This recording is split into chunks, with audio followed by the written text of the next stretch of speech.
17 বছর টানা অত্যাচার নির্যাতনকে প্রতিরোধ করতে গিয়ে যারা গুম হয়েছেন, খুন হয়েছেন, সর্বশেষ জুলাই আন্দোলনের শহীদ হয়েছে,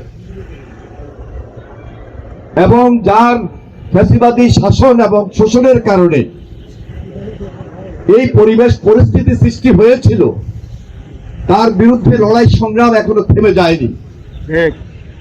এই লড়াই সংগ্রাম আমাদেরকে আরো বেশি চালিয়ে যেতে হবে, যতক্ষণ পর্যন্ত আমরা সত্যিকার অর্থে একটা গণতন্ত্রের শক্ত ভিত প্রতিষ্ঠিত করতে না পারি।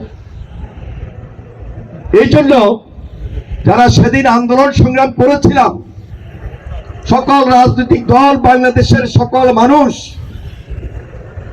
পুরা জাতি আমাদের দিকে তাকিয়ে আছে যে এই ফ্যাসিস্টের বিচার শেষ পর্যন্ত কতটুকু আমরা করতে পারি।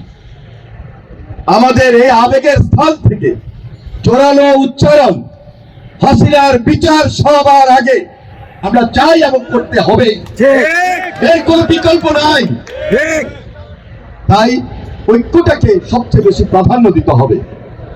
এখানে জাতীয় ঐক্য, রাজনৈতিক দলগুলোর ঐক্য, সর্বসাধারণের ঐক্য, এবং এই ঐক্যটা হবে সুদৃঢ় ঐক্য, ইস্পাত কঠিন দৃঢ় ঐক্য।